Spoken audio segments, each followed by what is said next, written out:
Well, welcome everyone to I Was a Teenage Fundamentalist and the fortnightly edition these days, isn't it, Troy?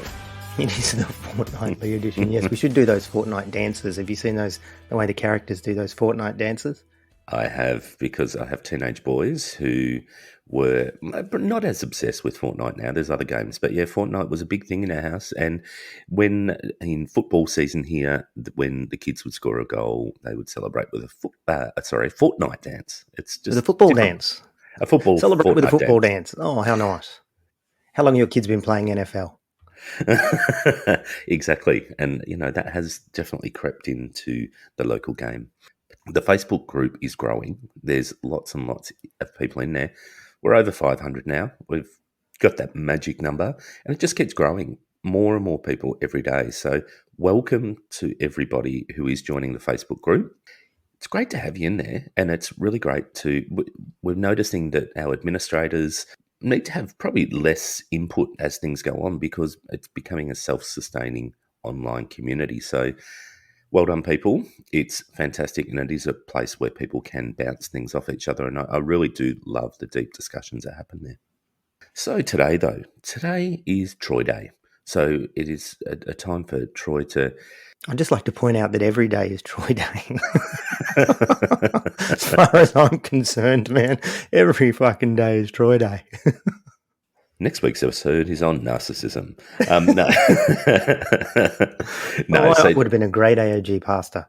I would have been brilliant. I would have been great. Reality is, there's still time. Yeah, that's right. I think I'll join C3 though, just to be, counterculture. I think you should. You could be the seniors minister because we are getting into the twilight of our life. This is true. This is true. So today, though, is your story where you're going to... I think I'm in part of these stories. I'm not in all of the stories. So I will definitely identify with some. I know a lot of these, but I am looking forward to hearing them myself. But this was a really interesting time in your life too. So there was lots of intersections with the culty type stuff. We're going to hear more about revival centres in here because there's a lot of stuff happening still in Troy's life post leaving revival centre. But I'm going to hand it over to you, Troy, for story time with Uncle Troy. Yeah, story time with Uncle Troy with his seniors card.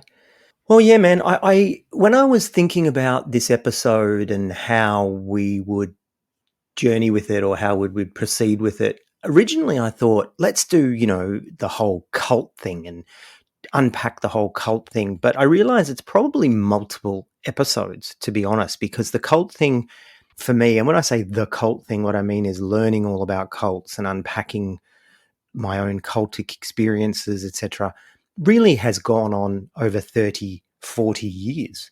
So I don't think I can really put all that into one episode.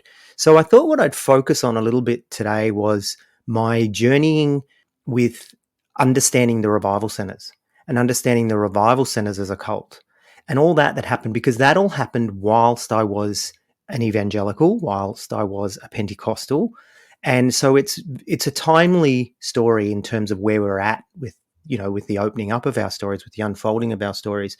But I think also with Tom Tilley's book out now about the revival centers, and also we're having him as an interview, I thought it'd be really good. It just seems timely to unpack that part of the story, because it'll help feed some info into Tom's book and things like that for people, for our audience that are reading it. So yeah, I just thought it'd be a really good point to hit on.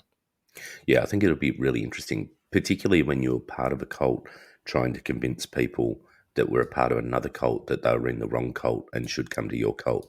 So I do love that. It's very Cat in the Hat. Yeah, well, I mean, that was the irony, wasn't it? But yeah, we'll come to that. When I was in the revival centers, when it came to their history, they always used to say, just after the Second World War, people started to gather and everything sort of started around, just after the Second World War. Everything was 1945, 1948, this sort of talk. They never told us in the revival center, really, where they came from. There was never any official line of, the revival center sprang from this movement, from this group, or nothing. And it was all shrouded in secrecy. And I think Lloyd Longfield, who was the pastor, would certainly tell the upper echelons of where they had come from, and obviously there were people that were still in the group that had been there at the forging of what became known as the revival centers. But for we plebs, we just weren't told.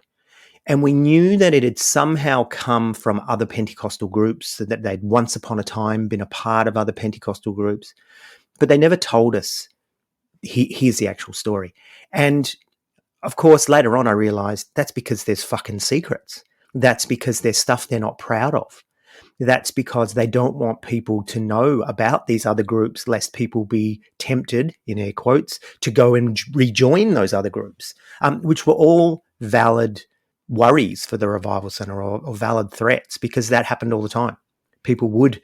Well, I mean, it's no different, really, is it? To you look at Al Hardy's book Beyond Belief, and she talks about the seedy beginnings, I guess, of the Pentecostal movement. And it was the same. Like, we were never told this when we were in the fold within the Pentecostal scene, because there's some really bizarre and weird things happening there. Yeah, but it was even more than that, Brian, because in the Pentecostal church, we at least had a sanitized version of the history. Oh, the Welsh revival and the Azusa Street revival. We at least had a sanitized version. They hadn't fucking nothing. Just in 1948, a group of, and that was it. And that was all they'd ever say. They'd even do presentations on the history of the revival centers, and it was all the revival centers. It's as if they had always existed post 1948. There was really no backstory, so it was a little bit different to that. Well, it's a very Christian story, isn't it? It always existed. It came from nowhere. So really, and later on when I did some study on this, I realized that what it is the revival centers are, to use an academic term, historyless. And historylessness means that you take a point in history, and then from that point, your group starts to exist. And what I mean by that is, it was as if the book of Acts finished, and then 2,000 years later, the Revival Centre started, and nothing happened in the middle. And, occasionally, except a great apostasy, and everyone fell away. So it was as if we were a direct continuation of the book of Acts story. But hey, the AOG sort of did that kind of thing as well. But at least, there's Bible colleges, and, there was just a whole lot more that we could access in mainstream Pentecostalism. So that set me going, well, who is this group? I've left this group. They've damaged me deeply. And I wanted to know who they were. So I started to research them, and I started to research their history, and also the evolution of their beliefs. Like, how did they go from being classical Pentecostals to being this, baptism essential to salvation, speaking in tongues essential to salvation, claiming to be, the truth. They never said we are the one true church. They said we are the true church. And the implication was, yeah, there are other churches out there, but we don't know where they are. So in essence, it was double talk, and they were the one true church. So I wanted to know, how did they evolve? How did they become what they were? And so I set myself on years, really, years worth of researching who the revival centers are, where they came from, how it had evolved. And there were different periods in my Pentecostal time where I was more passionate about finding this out, and other times where I just immersed myself in AOG-ness and, didn't really think about it. So it wasn't consistent, it wasn't constant, but it was certainly there. It came and went and ebbed and flowed. As I started researching this stuff, I thought, someone needs to write a book, but not the Tom Tilley style memoir, but actually a book on, this is the history of this group, this is how they evolved, etc. I wanted someone to write a book for me. I wanted someone to write a book that would say, here you go, Troy, here's who they are, here's where they came from, now put it behind you and move on. I wanted that information, and it didn't exist. So I wanted to write a book for people just like me. What is that Hillsong, all over the world, people just like us? I was actually just going to chime in with that, because that brought me to a dark place. So thank you for taking me to that dark place. So all over Australia, people just like us. And I was in Bible college and started seeing stuff about, we had this book called a Pentecostal theology or something like this. And it was a theological text all about Pentecostalism. And it was arguing why the baptism in the Holy Spirit with speaking in tongues is not the same as salvation. And it turns out that Pentecostalism sprang from what was called a like a two-stage sanctification theological stance. So what it basically meant was you could be saved and then you could step into this next stage of sanctification, or being made clean, being made whole, being made perfect. And a lot of like Wesleyanism, Methodists, they believed in this kind of thing. And so when the revival centers, when the Pentecostals had this speaking in tongues experience, they were like, well, where do we put that? And so what they said was, well, this is part of that stage two, right? That stage two of sanctification. And then they looked at it and said, well, sanctification is ongoing. So it became almost like a three-stage idea. You get saved, you get filled with the Spirit and speak in tongues, and then you go on with sanctification. What the revival centers did was they merged that second stage back into the first stage and said, well, it's the same thing. And so you need to speak in tongues to be saved. And then there was another group in America called the United Pentecostal Church, which were connected to a guy named William Branham, and they came up with the same doctrine. So separate from each other, revival centers and the United Pentecostal Church in the US actually came to this point of view. And then that separated them largely from Pentecostals as we know them, the AOG and all that kind of thing. So that was the evolution of their beliefs, right? And I simplify that, but that's basically what it was. But the history was interesting because out of the AOG came this group called the Christian Revival Crusade. But in those days, they were called the National Revival Crusade. And they'd separated from the AOG because they got kicked out, because they started believing in this very racist doctrine called British Israelism, which is that the British people are direct descendants of the lost tribes of Israel. Go and look it up. I'm not going to dive into it. But even the AOG said, that's too wacky. We're not having a bar of that. And they kicked out two guys named Thomas Foster and Leo Harris. And they started this group called the National Revival Crusade. And they had Adelaide and Melbourne, and there was other groups around New Zealand and Australia that were into this British Israel nonsense. There was even a British Israel Federation in England. It was quite a thing at one stage, but very racist, right? It's like we Anglo-Saxons, white, we are the true descendants of Israel, and the Jews aren't, and certainly not the blacks and Chinese and people like that. So they got booted out.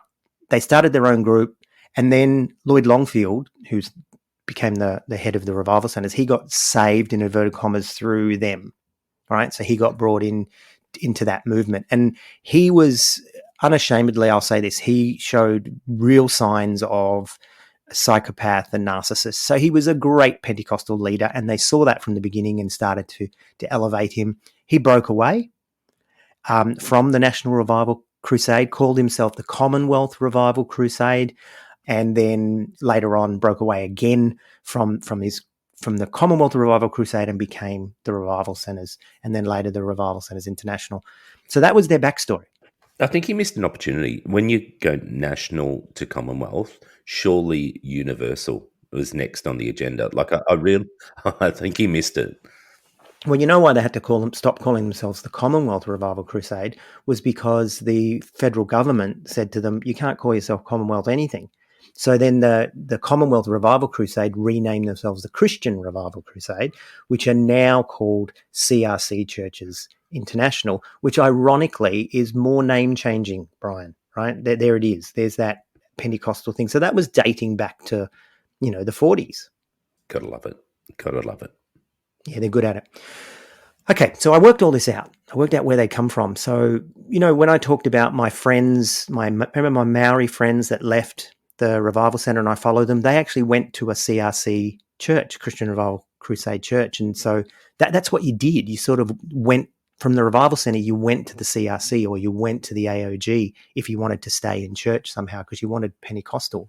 But I can remember I was really upset that, this story wasn't being told and who they were and how their doctrine had evolved. And I can remember talking with the street team leader one night about them.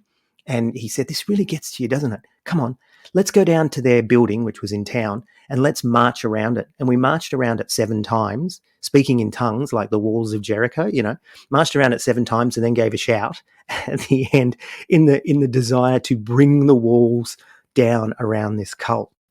Spoiler alert, I was near this building a while ago and it still stands. So the old March 7 no, time. it's the spiritual walls, brother. Oh. We didn't want to bring the Sorry. real walls down. It's National Trust. No, we wanted to bring the spiritual walls down, brother. Uh, well, it worked because Which we they, kind of, well, this is what I was about to say, which we kind of did, yeah, they're right? no longer there. Well, not only are they no longer there, they're in pieces Yeah, as that's a true. But group, right? So, yeah, I'm not saying that my marching around the wall 7 times giving a shout brought an end to the revival centres. However, I think my marching around the wall 7 times giving a shout brought the end to the revival centres. I feel that it did. But well done. Well Yeah, done. thanks. I mean, that's all you need to do. March around something 7 times, give a shout. I think we should do it more. I did it to the bank who holds the mortgage on my house. So I'm not going to pay it any longer because Good the job. walls of my mortgage have fallen. Good job. So, man, there was a lot of talk amongst the ex-revival centres in the AOG and in other churches about spiritual abuse and about cults. And, we were told, oh, the revival centre's a cult. But looking back, they didn't really know, meaning the people that I was hanging out with, what a cult was or anything like that. They just knew the revival centre was a cult. And that's what we would say to each other. And I think it was comforting in one sense to say that to each other because we could brand them and, they are now them and not us. But I think also there was smatterings of, we knew that some of the practices and some of what the revival centres had done did seem to align with what we'd see on A Current Affair or 60 Minutes about these different cult groups. So I think it was fair that we were calling them a cult, but we didn't really know what that meant in any sort of depth. But then also this whole spiritual abuse thing, and there was a lot of evangelical books. There was books like Churches That Abuse, The Subtle Power of Spiritual Abuse, etc.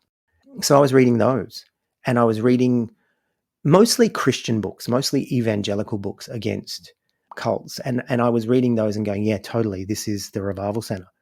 But as we said before, ironically, I wasn't seeing that in the AOG, or at least I wasn't allowing myself to admit that I was seeing that kind of stuff in the AOG. Well, in all fairness to you, though, I mean, I think the AOG felt a lot freer. It felt a lot more normal, probably, than the Revival Centre. So that natural progression into something, you don't always see it. And I mean, as we've said before, you don't want to admit that you've fallen for the same shit more than once, do you? Yeah, I think you're right. And I think also I wasn't ready. Like I needed a next stage, as we've said this before, I needed a next stage rather than to step completely out. Because if I'd stepped completely out, there was no support, there was no networks, there was no understanding, there was nothing. Where do you go? What do you do? Yeah, so I didn't. But what happened was I was singing in church one day, as I was happy to do, which is kind of silly now. I look back on it. But anyway, that's another episode. I was singing in church one day, and afterwards, this woman came up to me. She said, "Hey, Troy." And I'm like, "Yeah." And she's like, "Do you remember me?" And I'm like, "No." And she's like, "I was in the revival center with you." And wow, you were too. And she was total goth, complete goth. And I was like, okay, so should I pray for your soul and cast the demons out now? And she had her husband and another couple that they were with. And we later came to know them as the Revival Four because they'd left the revival centers. They'd started going around hunting for other churches, etc. But they were just so goth and so, they just smelled of the world, brother. It was really hard to take. But they started talking to me about the revival center's a cult. Did you know the revival center's a cult? And then they started telling me about cults and how cults operate. And they had started not delving into the evangelical spiritual abuse stuff. They'd actually started delving into the whole psychological association of the US, these kinds, American Psychological Association, this kind of stuff around cults. And they were bringing stuff to me that was just like, wow. And do you remember when I was at the Toronto blessing meetings, I told you there was that guy that came up to me and said, "Hey, are you Troy? I heard you're doing stuff around the revival centers." And I'll call him Jay. And he was connected to the Revival Four. And he introduced me to, there was 3 of them. I'll call them J, V, and T. Okay, so J, V, and T. And they were all evangelical Christians, or evangelical at least to a point. And they had this, they saw themselves as cult busters. And they had this idea of And they introduced me to the idea we've got theological cults who are wrong doctrine, wrong theology, and we have psychological cults, which is all about the practice. And groups can be both, and groups can be either. And they said the Revival Center is a theological cult because they're practicing the wrong doctrine, which is what I was all about, right? Yeah, sure, I could see that, But then they're also a psychological cult that they're shunning, they're destroying people's lives, there's, information control and all that kind of stuff. And they completely opened my eyes to that. I think I remember this. The goth couple. They used to drive around in a big black goth car, even, didn't they? Totally. Yeah. Yeah. Yeah, and they had. I think I remember they had a coffin in the as you walked into their house. Actually, Correct. had a Did you go coffin. there? Yes. I took you there. No. Yeah. Maybe you did take me there, but I remember And they had a black conversations. cat. They had a black cat. Like they were the full goth, and I remember you saying to them, "Hey, you're glorifying death, not glorifying That's it. life. You can't be Yes. a Christian if you're not." Yes, I do remember this well.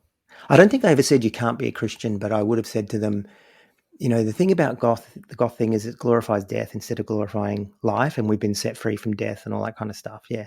I wouldn't have put it to them in a sense of you can't be a Christian, you need to stop. I don't think I was that stupid, but I did certainly pressure them and stress them and put it all on them. Yeah, it didn't work. They were total goth, and I did. They were great, but I remember they stood out like sore thumbs. A great big OG. Yeah. Well, do you remember one of the guys, one of the Revival Four, he actually shaved his head and got a barcode tattoo put on his head. Oh, was that Which him? was just like fucking Barry Smith. Like you don't come into an AOG church with a barcode on your head in the early 90s, right? God no. I mean, these days it'd be a QR code, but that's okay. Barcode's good back then. Barcodes were good, yes. Yeah, so these there's Revival 4 as we called them, and then there was JV and T, who were all V was an ex Jehovah's Witness. T was a mainline Lutheran, but he was part of the evangelical Lutherans. And then J was involved in Churches of Christ. These guys were a cut above in terms of, like they were very smart, very switched on, very passionate about their faith, but they weren't really in touch. This isn't true of them now because I'm still in touch with all of them, but they weren't really in touch with themselves in terms of being self-aware. They would just, let's go bust cults, and they just like bull in a china shop sort of thing. But they were great and they were really good for me at that time. What's interesting is only evangelicals and fundies are really interested in theological cults because we have the truth and everything else that's not the truth is not the truth. Whereas psychologically, people aren't interested in what you believe. You can believe whatever you want. You can believe that John, Paul, George, and Ringo were members of the Rolling Stones. Who cares? Go for it. But we were more interested in the right beliefs, even more than some of the psychological behaviors. But I think that's because it's about purity of belief. Yeah, definitely. You're truth seekers. That's what you were. Yeah, but also truth defenders. Yeah. So these guys were cult busters. It wasn't just enough to help people out of a cult. We have to destroy the cult because the cult is bad for us and bad for society and bad for Jesus. And again, the irony of I was out busting Revival Center cult whilst in the AOG cult, and but they wouldn't have seen, those guys wouldn't have seen the AOG as a cult either. They would have seen it as, it's not the best. I don't know what he's doing there, but they wouldn't have seen it as a cult because at least we had the right doctrine, or mostly the ones that mattered, right baptismal formula and all that kind of stuff. Anyway, so these guys really blew my mind, and they started to introduce me to people like Stephen Hassan, who is a cult buster, Rick Warren, no, not Rick Warren, Rick Ross. Rick Warren was a Purpose-driven church. purpose-driven church, yeah. No, Rick Ross. And then there was another guy operating out of Melbourne, a Jewish guy named Raphael Aaron. So I started buying these books and reading these books. And really, Brian, I've got to say, that's when it started to really creep into my heart, Sorry, that's Pentecostal lingo, isn't it? It really started to sink in that, hold on, I'm seeing some of this stuff in the AOG church I'm in now. This is, and I would just push it aside because I just wasn't ready. So here I am going out to a revival center, people going, it's a cult, it's bad, you need to leave now, whilst being in the AOG where it was a cult, it was bad, and I needed to leave now. But I wouldn't, because I just wasn't ready. Well, and also, what did you have to go to? Because whenever you've moved somewhere, just like me, you go to the next thing. I mean, you've always got to have a gentle landing.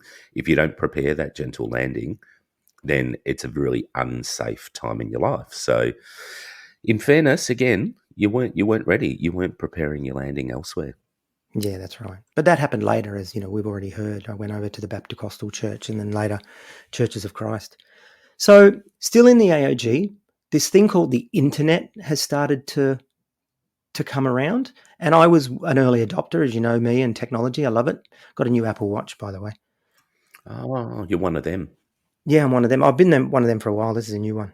Gave the old one to my son. I've got a Garmin. I'm a Garmin fan. But, Okay, I don't whatever. even know what that is. Oh, fine. Let's have on the Facebook discussion page. Let's have a Garmin versus Apple Watch discussion then. Yeah, and we'll win because yours is a cult.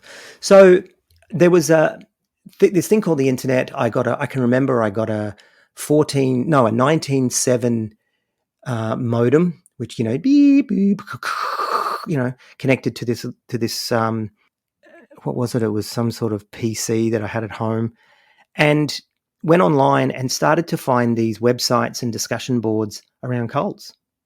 This is the very early days of the internet, and people are already on there saying these are cults. And so started to read about cults and started to read and have online conversations with people about cults. Through that, I can't remember exactly how it happened. It's a long time ago. So this is like, early 90s, maybe 93, 94, maybe even 95. Yeah, no, it was definitely before Country Town AOG. So we're talking sort of 93, 94. And started to connect with other ex-Revival Centre people through these bulletin boards. The next thing you know, we started our own. So we started our own board. And we all got together, this group of disgruntled ex-revivalists got together. And in essence, an anti-Revival Centre movement was born. And I was there at the start of it. And so I'm bringing in all my research. And there was a guy from Adelaide who was studying to be a lawyer who'd left the Adelaide Revival Centre. He's bringing in his research. And the timings for this is all wrong. But in essence, that's what happened. And we started to connect with each other and share our stories, and people would find out about us and come on and bring documents and resources, and it just started to grow. So in the same way you've got anti-Jehovah's Witness or ex-Jehovah's Witness groups and ex-Mormon groups and ex-Boston movement, you had this ex-Revival Center one. And then we found out that there had been other people that had discovered the revival centers in the past, other ex-cult or cult busters who had published works, and we were helping them to correct their misinformation and all that. And it was just really, it was a part of something, and I was very, very passionate about it. I don't know if you can remember this stage in my life, but this is where I was at.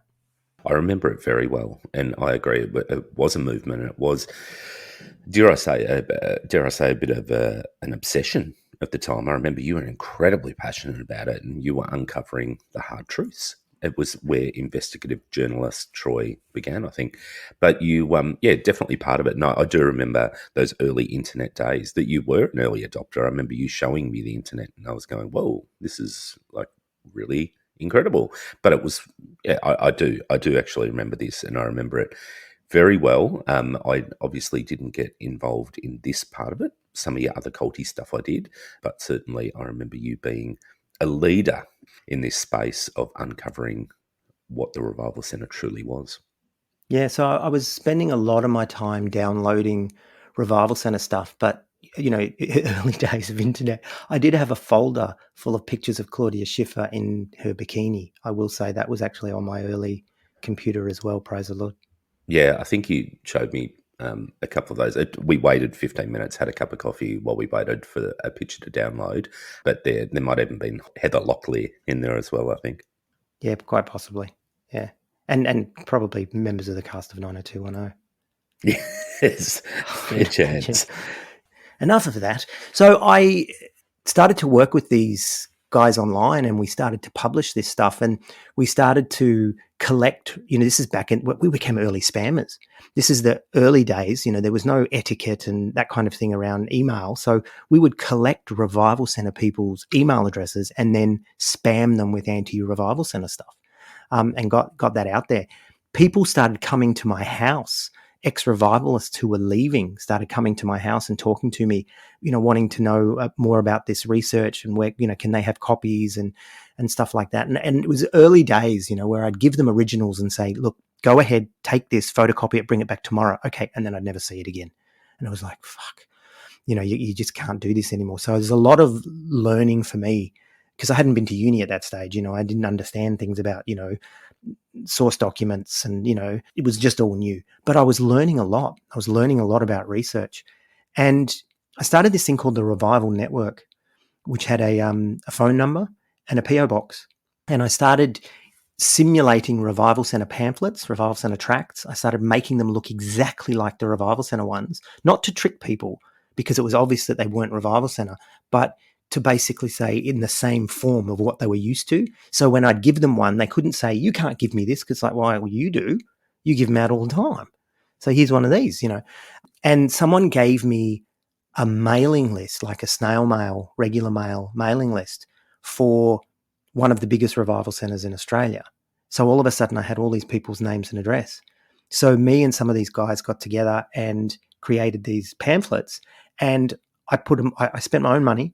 I sent an envelope full of these pamphlets to every single member of the revival centers in this big town, which was the biggest, right? So, I'll just say it was Melbourne. And so all of a sudden, on a weekday, at some point in, 1990, whatever, revival center people all opened their mailbox to these pamphlets, basically challenging revival center doctrine and revival center practice. And it was just like, boom, you want to be a cult buster? Here you go, bust this motherfucker. Well, you were definitely groundbreaking, because that's the Jehovah's Witnesses do that now with their handwritten photocopied letter. They send everyone going, hey, I'm in your neighborhood and I'm here to help. And if you've got any more questions. So you were very, very groundbreaking. I think the Jehovah's Witnesses copied you. Yeah, well, they would. Not a new idea between them. So yeah, started this thing called the Revival Network. I had a phone, as I said, a phone and a PO box, and occasionally people would call, occasionally people would write. Not really, but not very often. But occasionally people would ring and ring a bell, ding ding ding ding. Try and running out the tape on my answering machine thing, or they'd ring and say, they threaten me. Not so much threaten me, but they'd eternally threaten me. You know what I mean? Like, you're against the Lord and the Lord's going to destroy you, and we've got the truth, and what would you know, and all this. I know that had an impact. I know a lot of people that would have been wavering would have gone, oh, so maybe we don't have the truth. And they started to hemorrhage, and then those leaflets started to go around Australia, and those leaflets started to go around the world as they sent them to each other. And I knew that because people who later left would tell me, this is what happened with that. Meanwhile, you've got what's going on the internet. And so you've got a lot of revivalists starting to lurk around our discussion boards and stuff. And I created this character, this persona, because his name was, remember, it's Pastor Longfield. So I became this character called Pastor Wrongfield. Right? Oh, that's brilliant.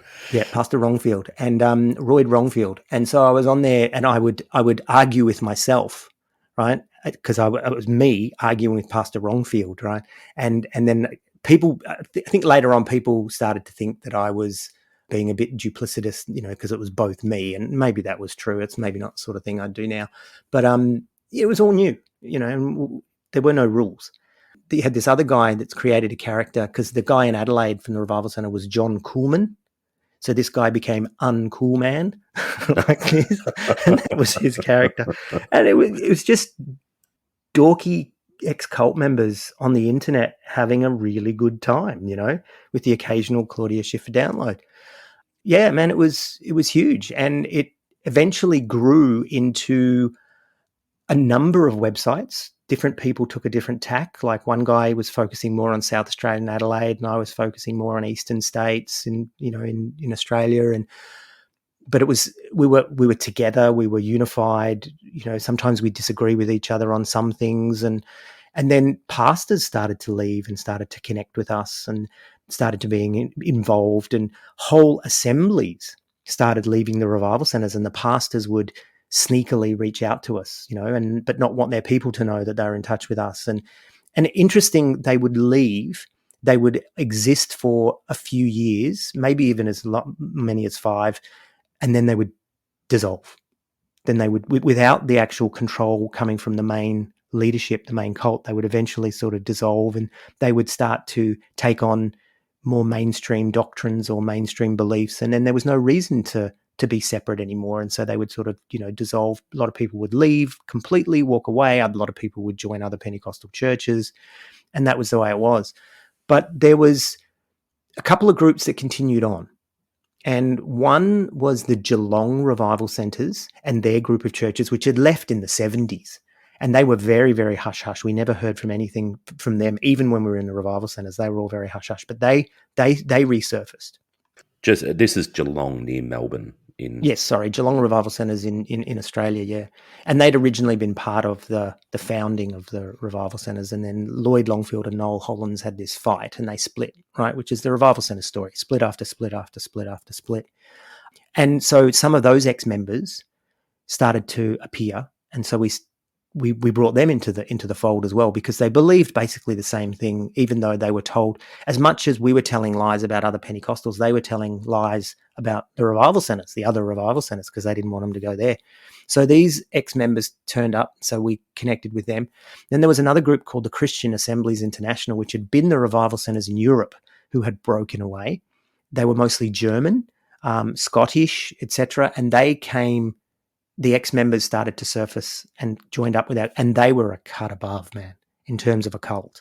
I mean, there was sexual exploitation and all kinds of things. And actually, Four Corners ended up doing a story on them, Brian, some years later. So Wow. Four Corners is an Aussie documentary series on the ABC, the Australian Broadcasting. Go and see if you can find it in their back catalogue, but it's all about the Christian assemblies. And they were another one. So you had the Geelong Revival Centres, the Christian assemblies, you had the Revival Centres International, which was the big one. And then they had a great big split around their fornication doctrines, but also it was a power grab, etc. So you had another group that came out of that called the Revival Fellowships. So now we had these 4 groups. So when we talked about, we used revival centres as a blanket term to mean them all, but they all went under different names. But slightly different doctrines. Not really. No. The doctrines were pretty much the same. They would leave the revival centers, but they would pretty much stay true to the core doctrines. They might have a different view on fornication or a different view on this and that, but their core doctrines were pretty much the same. When you say different view on fornication, are you saying that? Well, some liked it lying down, some liked it standing up. Are you saying that you didn't have to be excommunicated if Correct. you fornicated? Right. Okay. Correct. They'd all do this forced marriage thing, Brian. Okay. So They all did still, that. you still had to marry. Yeah. You just didn't have to be kicked out. Didn't have to be kicked out. That's right. Shame. So the work was, it's funny talking like this, listen to this, the work, brother, the work was going well, but it was, and we were growing, and we were getting a lot of ex-members, and the revival centers were just fucking hemorrhaging, and it was just wonderful to watch, because they were a house of cards, they really were, and it was so precarious, and we just came along and went tap, and it all came crashing down. So I wanted to get the word out about what we were doing, so I reached out to Triple J, to the morning show, and I got invited to be a guest on Triple J. So when we interviewed Tom Tilley, you can actually say to Tom, who was a journalist on Triple J, that you were on Triple J before him. Talking about the revival centers before him, yeah. You can have my crown, buddy. Yeah, absolutely. He is riding on your coattails. Tom, if you're listening, unbelievable. We cannot believe that you pulled this shit. I know. Where's my fucking royalties? Yeah. No, all good, I promise.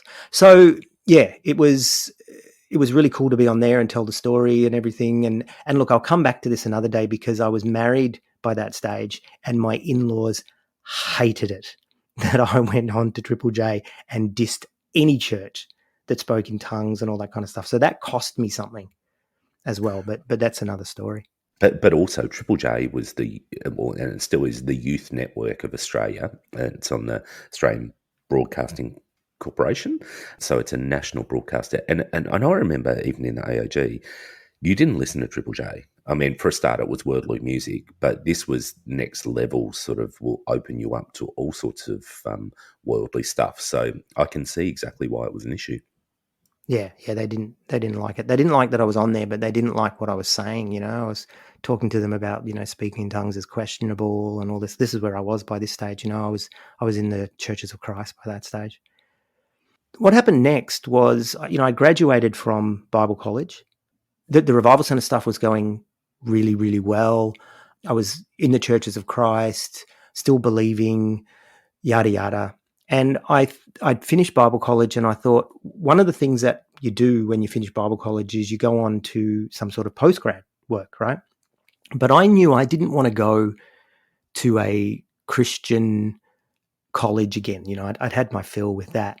So I started looking around at different universities that had religious departments. I mean, secular universities, right? So one was quite close to me, in particular, that had a really good name, really big reputation. Actually, it's one of the top universities in Australia. And I went to the head of the religion and theology faculty at this university, and I took bags of my research, made an appointment to go and see him, went and saw him and said, "This is what I'm doing." And I threw all my research down and I showed him everything. And he was just blown away. This is amazing. And I said, "I want to do a master's degree and I want to do it here. I don't want to do a master's degree at," and maybe this is because I was, in fact, I know it was, Brian. I was deconstructing and I knew that on some level, I didn't want another Christian degree. I wanted a secular degree because that's what matters, you know. And I took the research, showed him, and he said, as I said, "This is amazing. This is great." I said, "I want to do a master's." And he said, "Well, the thing is, you've come from X Bible college and it's not so good." You know, like he was very gentle and he was very kind. I think he was a Christian himself, you know, but he said it's really not up to scratch. So what we're going to need from you is we're going to need, if we let you in, because there's no way if I'd gone to like the proper entrance channels, I would never have got in. He said, if we're going to let you in, you're going to have to do what we call a master's qualifying, which is the same as a graduate diploma, just to get your skills up and your understanding of, you know, how real uni works, you know, is in essence what he was saying. So I had to do this 1 year full-time course, which was a graduate diploma in arts, religion and theology from X university. Lovely. I always wanted to go to uni. I'd always felt like I'd missed out. You know, Revival Centre kicked me out in year 12 and messed up my results. And then I went to Bible college, for fuck's sake, you know. So they said, "You can. We'll let you in. And this can be your topic. But what you'll need to do," he said, "we're going to give you 3 subjects and a capstone and a research paper for your grad dip. You can choose the revival centers as your assignment focus for each of these subjects. So you're going to get assignments, talk to your lecturer, let them know what you're doing, and bring the lens from that subject onto the revival center, right? And do it that way. And so everything is still working towards that. And then you can write your capstone, and then that capstone can be the basis for your master's." So all except one subject. So I did a hermeneutic subject, which is the study of scripture and interpretation of scripture. I did one on Christian history, but it was first century Christian history. So that one I couldn't do the Revival Center. I did another sociology of religion, which was just perfect. And I could focus on the Revival Center in that one. And then I did my capstone. Interestingly, for my first assignment at the university, I'm going to call it M University to not give away where I was. All right? So I'm at this M University. The first subject I did was this hermeneutics, the study of scripture, and my whole belief in the authority of scripture came crashing down. That my first subject, because they just went, "Okay, so here's this perfect book," and then they just started to unpack church history and different views throughout, and it was just like, and I can remember before I did the subject, my then wife read the synopsis of the subject and said, "You're going to lose your faith if you do this." I'm like, "No, I won't. You know, God is bigger than that. Holy Spirit's bigger than that." And even the pastor of the church said, "I don't think you should do this." The church where I was going, the Churches of Christ. And I'm like, "Nah, don't be stupid." Anyway, 2 years later, I'm divorced and living in Asia and got nothing to do with church, right? So they were right. But it all came crashing down. So I actually did my first assignment in that was actually on the authority of scripture from an AOG perspective, and I tore it apart. Absolutely tore it apart. How could you not? It was just that was a house of cards in itself. Second one was somehow on the Revival Center. Then the sociology of religion one just showed me about how religion is used as a tool for social control and all this. And it was just like, fuck, bang, that was that one as well. And I did some Revival Center stuff on that. Then the church history one was on first century church beliefs and the saints and having picnics on the grave sites of the saints and all the wacky things that they were into as early Christians, first to third century. And then, which was an eye opener too, because like, oh, we've always been dicks. It's not just a new thing, And then the last one was this capstone, and I ended up getting because I was, I was fairly new to uni. I was like a first year uni student doing honors level subjects. So I think I made a 70, which got me into the masters. You had to get at least a 70. So I got a distinction, but just a distinction, it was all new. I remember all this time, and I remember, I think, looking from afar and being concerned about you, being concerned that you were going to lose your faith, being concerned that you were taking a path which was destructive. It wasn't something that was going to help. And I would have not said anything to you about that, but I definitely remember this vividly from that time. Hey, I'm going to put a pin in that one because we'll come to that when I, continue on with my story. But that's exactly what happened, because I was deconstructing the Revival Center, but how could I not be deconstructing everything else? Because it was all sitting in that pot. I did a paper on the racism of British Israelism as well, and started publishing that online. And the Revival Centers hated it because it's like, we're not racist. We have black people in our church. Yeah, you do, but you're still racist. And showing, there was just this full-on anti-Jewish stuff, pictures of Jews with big noses and kippahs on their heads on front of their books, and that, the answer to the Jewish question was one of the books, and just fucking unbelievable. But when I was in there, it was just, this is the church. So I started to put that out there. So these online discussion boards were bringing in a real big cross section of people, and it was growing. But what happened was some real hardcore fundamentalists started to join the discussion group. They were evangelical fundamentalists, and they started to diminish this psychological side of cults, which I had been pushing, and focusing more back on the theological side. And when I started to resist them, then started the ad hominem attacks, the attacks on me as a person, and it got really nasty, and it became really trollish. And I won't say that I was always acting well either, but it became very dark, and there was a lot of, nasty debates and accusations and all that kind of stuff, not about the revival centers, but about each other. And there was this one guy who later on, and it's funny because as I've gone through this journey, Brian, I've realized he was actually connected to Moore Theological College and the Sydney Anglicans. But I thought the Sydney Anglicans weren't what they are. And now I realized he was just another cult member, right? But this time from Sydney Anglicanism, arguing with this evangelical cult members and ex-cult members. And we were all just, we're all doing our best. Yeah, he caused a lot of people a lot of psychological angst, to me, myself included. And so it just got to the point in the end where I thought, I can't do this anymore. And I stepped away from the bulletin boards and everything. And I set up a Revival Center prophecy site. So I'll share all these links to anyone that's actually interested. But I looked at a lot of their prophecies that they made and how they didn't come true. So I published a site full of those. There's also a stories site where I collected a lot of people's Revival Center stories and put that on there. And then, of course, there's this AMU site. It's revival.amu.com. And that has actually got a large collection of a lot of what I wrote back then, the history and the theological evolution and those kinds of things. Even my uni thesis is sort of spliced up into article form, and they're on there as well. Yeah, anyone who's interested can go and have a look at those three. But the prophecy site's actually hilarious because they were making all these prophecies and, about the end of the world and return of Christ, and they never happened, of course. That's in there as well. The other thing that happened was that Christian Assemblies International threatened me legally.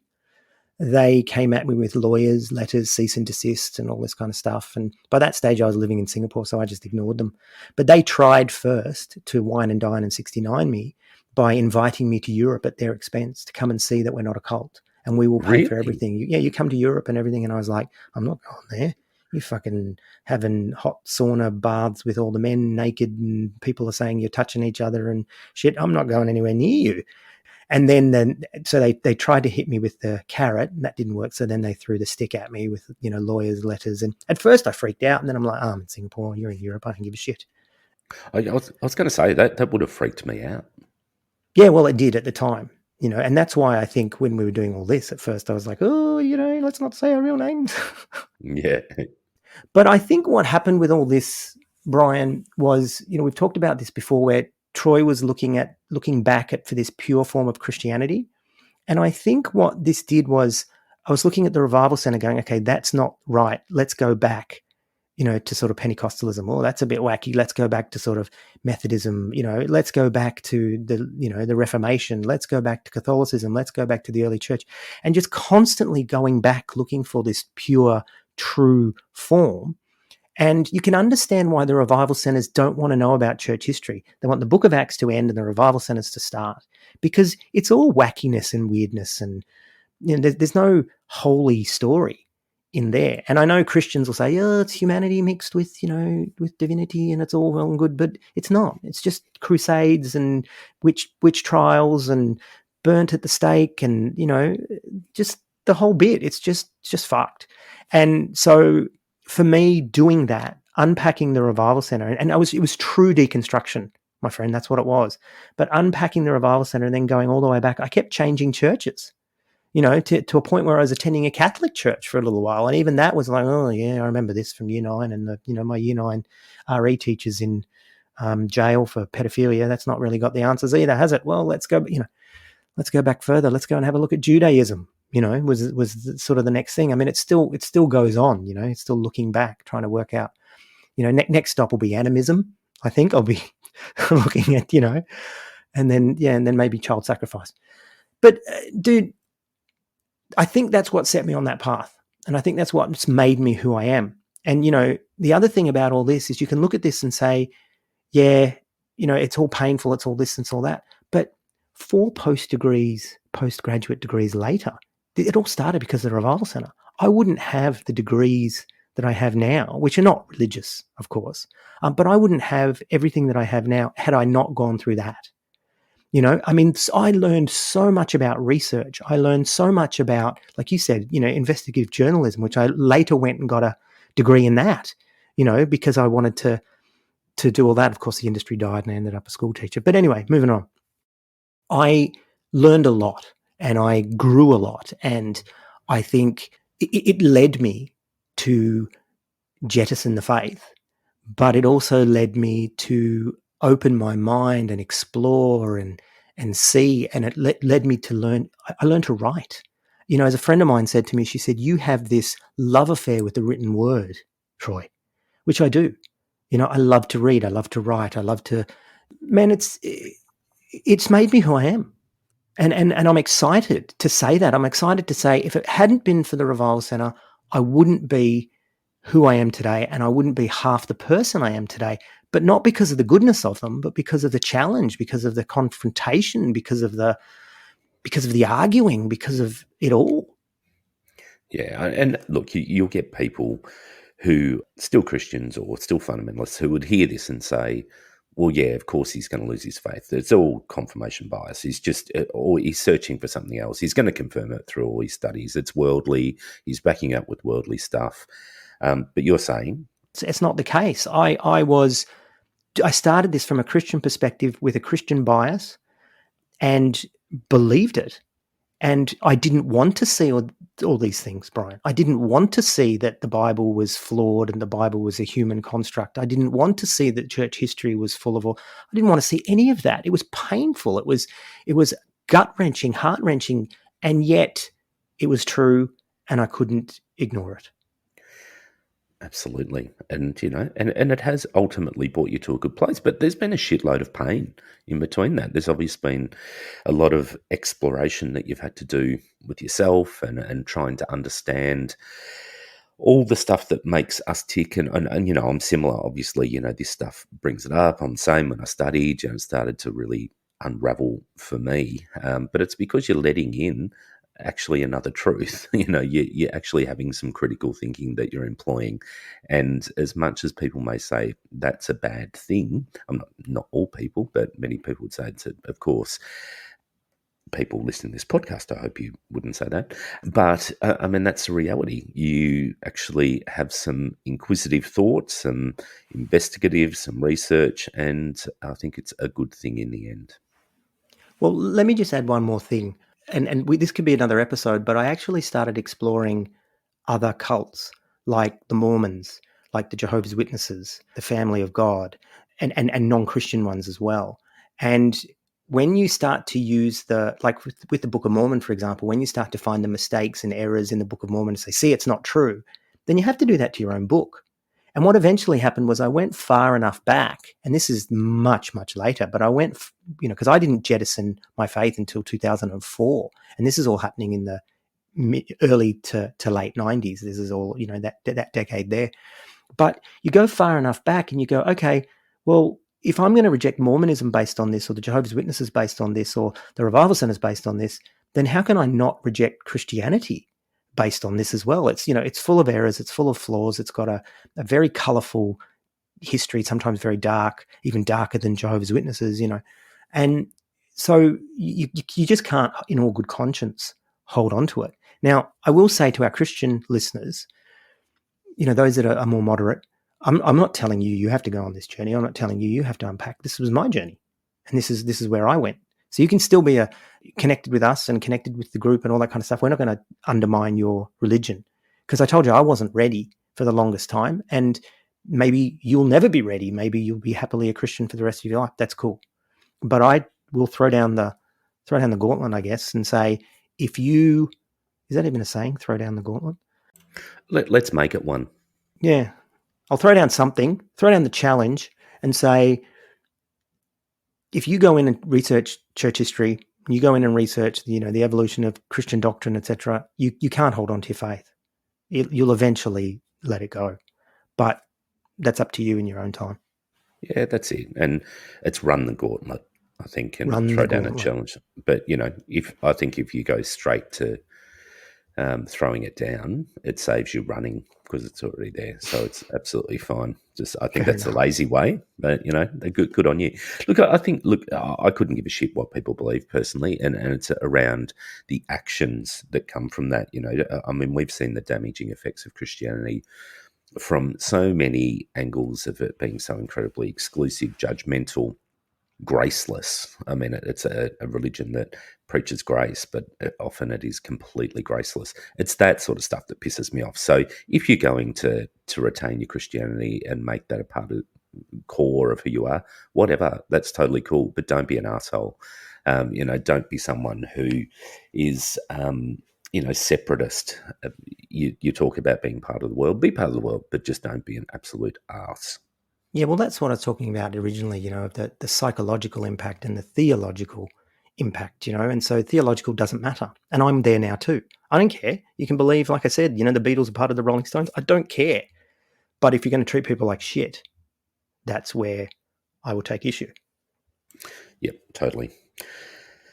Well, I think, definitely where you touched on going to the Mormons, the J Dubs, all that sort of stuff, I think that's where we intersected more. And I think it is Mm. another episode because it was exciting stuff. I remember that's where I felt like I was part of a bit of cult busting and completely self-righteous, going, I am part of the true beliefs, and we're going to uncover this Mormon, this Yeah, we're going to Jehovah's save Witness. you from your Mormonism. We're going to Yeah, save you from your Jehovah's Witnesses, which is funny because they were going to save us from our Pentecostalism at the same time. It was just two of the same types of people yeah. doing the same thing to each other, wasn't it?